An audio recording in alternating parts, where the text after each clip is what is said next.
मुगल साम्राज्य की आखिरी जामा मस्जिद।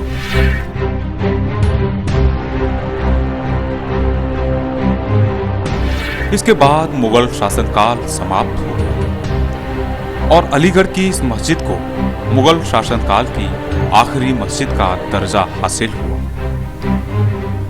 इस मस्जिद को अब से करीब 300 वर्ष पूर्व हिजरी 1140 में साबित अली खान बहादुर ने बनवाया था। इसके निर्माण की तारीख मस्जिद के मुख्य द्वार पर लगे पत्थर पर साफ देखी जा सकती है, जिस पर फारसी भाषा में इसके निर्माणकर्ता और कारीगरों के नाम से लेकर तत्कालीन शासक के नाम समेत निर्माण की हिजरी भी अंकित है, जिसके लिए फारसी में एक शब्द का प्रयोग भी हुआ है। वो है बागीती किबलाए सानी, जिसका आंकिक योग भी 1140 होता है। मस्जिद के निर्माण वर्ष यानी हिजरी 1140 से अब तक इसकी खूबसूरती बेमिसाल है। यानी आज जब हम 1433 हिजरी में हैं, तब भी ये मस्जिद पूरी दुनिया में अपने अनोखेपन के लिए जानी जाती है। तत्कालीन कवि मकारम ने इसकी शान में कहा था कि ये संसार का दूसरा किबला है। यानी एक किबला तो मक्का में है और दूसरा हिंदुस्तान के अलीगढ़ में।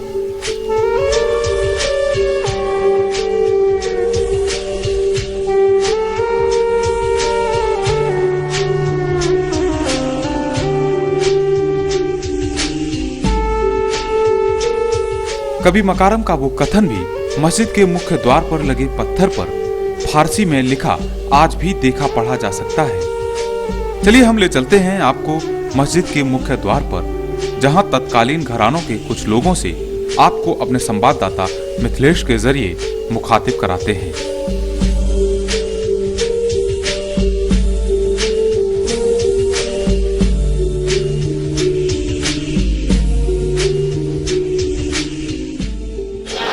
दर्शकों, इस वक्त हम खड़े हैं जामा मस्जिद के मुख्य द्वार पर, जहां आपको दिख रहा होगा एक पत्थर लगा और इस पर उकेरा गया है, फारसी में उकेरा गया है। और ये क्या लिखा है फारसी में, इसे बहुत सारे लोग नहीं जानते हैं, लेकिन फारसी के जानकार जरूर इसे समझ सकते हैं, पढ़ सकते हैं और ये जान सकते हैं कि इस पे कुछ लिखा है।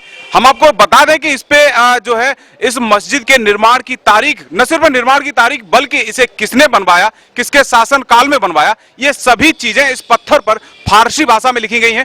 और हम आपको एक बात बता दूं कि इस वक्त कोतवाली में संयोग से जो इंस्पेक्टर हैं जिनकी तैनाती है, वो फारसी के भी काफी अच्छे जानकार हैं और वो हमारे साथ इस वक्त खड़े भी हैं। ट्रांसलेट के लिए हम उनसे जानना चाहेंगे कि पढ़ के वो बताएं हमारे दर्शकों को कि फारसी में ये क्या लिखा है और इसका हिंदी अनुवाद क्या है। जी इंस्पेक्टर साहब, ये जो बड़े पुराना पत्थर, काफी पुराना पत्थर लग रहा है और ऐसा लग रहा है कि निर्माण के समय ये पत्थर लगाया गया होगा, और इस पर जो फारसी लैंग्वेज है क्या लिखा हुआ है उसमें और इसका क्या आशय, हिंदी अनुवाद क्या है? देखिए, ये एक कला है कि इसमें हम लोग जो उर्दू और फारसी और अरबी में प्रत्येक अक्षर का, प्रत्येक एक लेटर का एक अंक नियत है, जो अबजद के हिसाब से 1 2 3 4, अलिफ का 1, बे के 2 और जीम के 3 4, इस तरह से 1 2 3 4 10 20 30 से 90 तक और फिर 100 200 1000 गैन के। तो ये कला है और इससे तारीख निकाली जाती थी। तो इस पे जो है उस कवि ने इसकी तारीख निकाली है, जो मैं आपको अभी पढ़ के बताता हूँ। आप देखेंगे इस पे लिखा है कि बाहदे दावरे आलम मोहम्मद शाह दी परवर। मोहम्मद शाह जो हैं वो बादशाह थे उस समय, औरंगजेब के बाद के उनके मुगल शासक थे।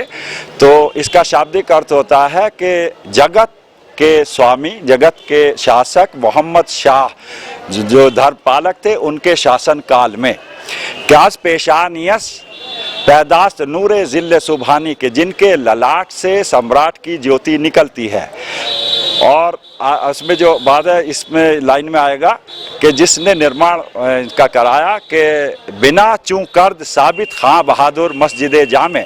जब साबित खान बहादुर ने ये जामा मस्जिद का निर्माण कराया, मकारम जो कवि हैं उनका नाम है मकारम गुफ्त तारीखश बगीती किबले सानी, अर्थात मकारम कवि ने कहा इसका निर्माण वर्ष कि यह द्वैती किबला है, अर्थात पहला किबला मक्का में है, द्वैती है, और इसकी सुंदरता के कारण इसको और पवित्र स्थान बताते हुए उन्होंने इसको द्वैती किबला संसार में बताया है।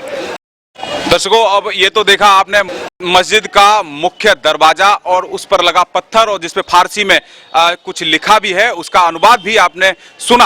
अब इसके बाद हम आपको दिखाते हैं मस्जिद के अंदर कसीदाकारी, मस्जिद के अंदर वो सारे नक्काशियां, वो बहुत सी हैरत अंगेज, वो बहुत सी आश्चर्यजनक चीजें। मोहम्मद शाह के शासनकाल में बनवाई गई इस मस्जिद में इंडो अरेबियन संस्कृति की मिली-जुली कलाकृति और नक्काशी भी देखने को मिलती है।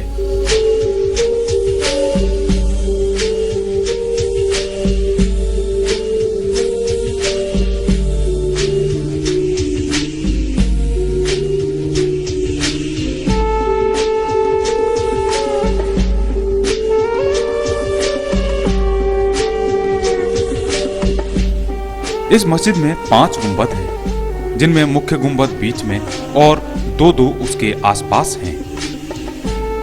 अब आप देख रहे होंगे कि मुख्य गुंबद बिल्कुल अरेबियन स्टाइल में है, जो कि ताजमहल के गुंबद की डिजाइन से काफी मेल खाता है। और इसके बाद एक छोटा गुंबद और किनारों पर राजस्थानी स्टाइल में पालकी नुमा गुंबद तो इसकी खूबसूरती में 4 चांद लगाते हैं।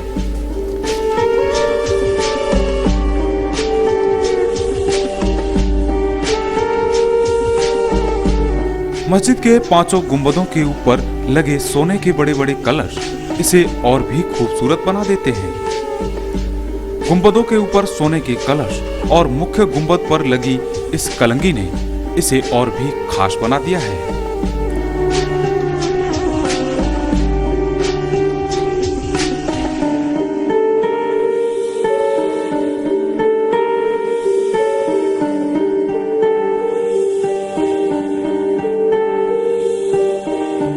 मुगल काल की आखिरी और अपने आप में इतनी खूबियां संजोए भारतवर्ष में ये अपनी तरह की इकलौती जामा मस्जिद है।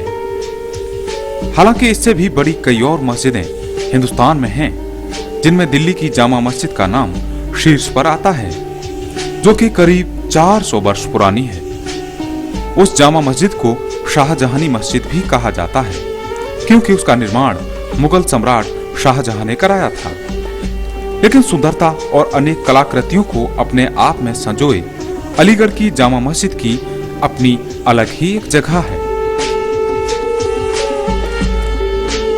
अलीगढ़ शहर के ऊपरकोट इलाके में बनी इस जामा मस्जिद को शहर की चारों दिशाओं से काफी दूर दूर से देखा जा सकता है। शहर के सबसे ऊंचाई वाले इलाके में बनी ये मस्जिद अलीगढ़ शहर में प्रवेश करते ही नजर आने लगती है।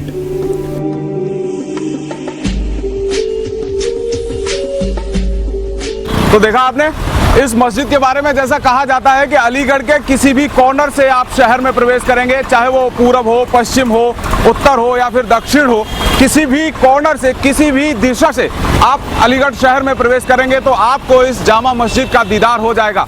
ये वही मस्जिद है जो आज से करीब 300 वर्ष पूर्व साबित अली खान बहादुर ने बनवाई थी, यानी 1140 हिजरी में बनी ये मस्जिद आज भी अलीगढ़ में सबसे ऊंचाई के वाले इलाके में है। अलीगढ़ के किसी भी कॉर्नर से साफ तौर से इस जामा मस्जिद का दीदार किया जा सकता है। आप देख पा रहे हैं कि अभी इस समय हम खड़े हैं अलीगढ़ के ईस्टर्न कॉर्नर पर, अलीगढ़ के पूर्वी छोर पर। इस जगह को छर्रा अड्डा पुल कहा जाता है, जहां से आप मस्जिद का देख सकते हैं, जामा मस्जिद को आप इसका दीदार कर सकते हैं। बिल्कुल पूर्वी छोर है ये अलीगढ़ महानगर का। यहाँ से आप देख पा रहे हैं कि मस्जिद बिल्कुल पूरी तौर से, साफ तौर से देखी जा सकती है।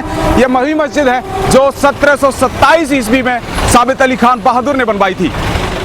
कहते हैं कि बेशक अलीगढ़ का घंटा घर काफी ऊंचा है, लेकिन निचले इलाके में होने से उसका शिखर मस्जिद की पहली सीढ़ी के लेवल में है।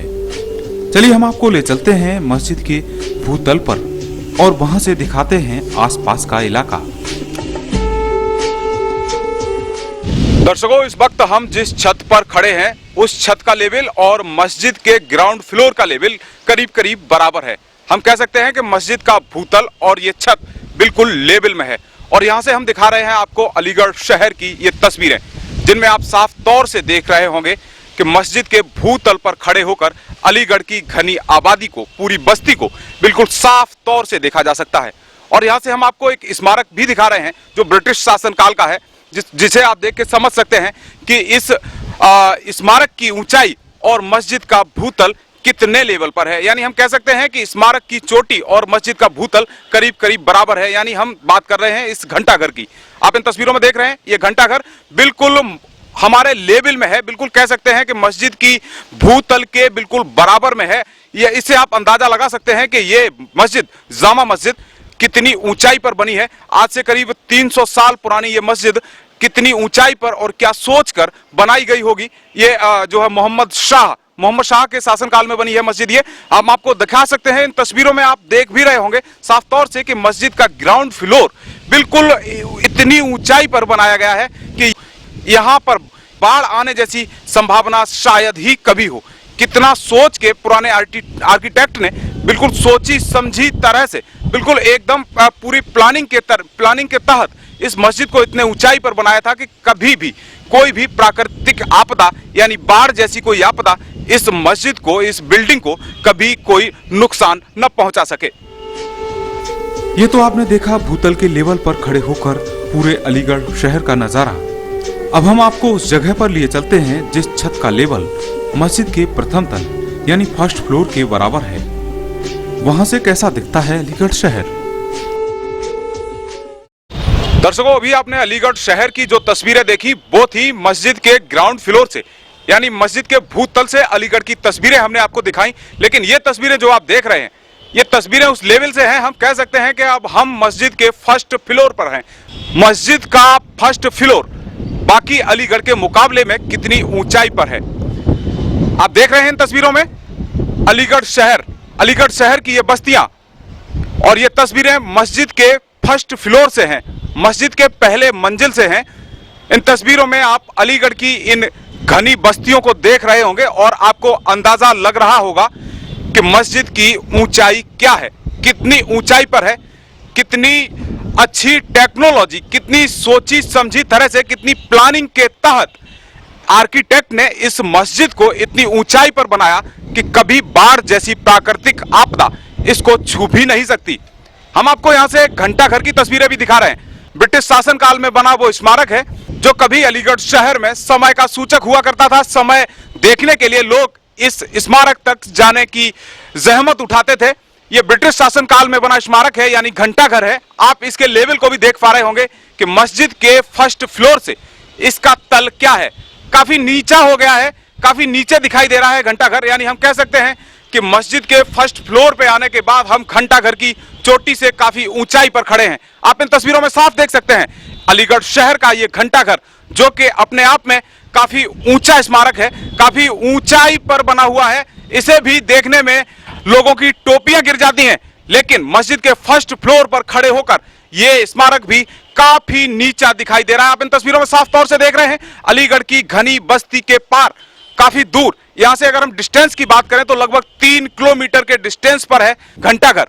मस्जिद से करीब 3 किलोमीटर डिस्टेंस पर बना ये घंटाघर आपको हम इन तस्वीरों में दिखा रहे हैं और ये तस्वीरें मस्जिद के फर्स्ट फ्लोर से हैं जो आप तक पहुंच रही हैं। आपने साफ तौर से देख पा रहे होंगे कि अलीगढ़ की जामा मस्जिद की ऊंचाई क्या है। आर्किटेक्ट ने कितनी सोच समझकर, कितनी प्लानिंग से इस मस्जिद को इतनी ऊंचाई पर बनाया। ऊपर कोट पर, इस जगह को ऊपर कोट कहते हैं, ऊपर कोट पर बनाया है इस मस्जिद को। यहां से पूरा अलीगढ़ शहर साफ तौर से देखा जा सकता है। अपने आप में तमाम खूबियां संजोए मस्जिद अंदर से भी कम खूबसूरत नहीं है। इन गुंबदों में बनी आकर्षक डिजाइन तो आपका मन ही मोह लेगी।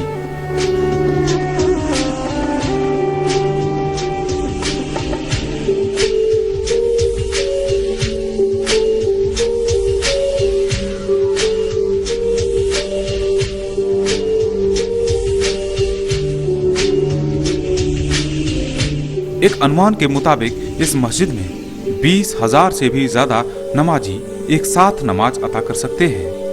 ये नजारा ईद जैसे मयसर मौकों पर देखा जा सकता है। अलीगढ़ की इस जामा मस्जिद में हिंदुस्तान की कई जानी मानी हस्तियों, नेताओं, राजनेताओं के अलावा 1962 में सऊदी अरब के बादशाह शाह सऊद भी नमाज अता कर चुके हैं।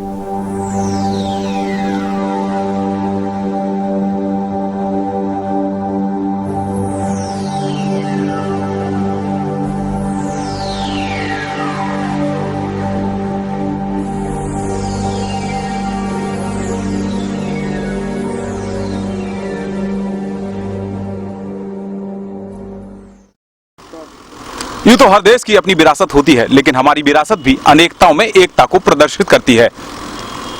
अलीगढ़ से न्यूज़ के लिए अपने साथी मुकेश के साथ मिथिलेश शर्मा।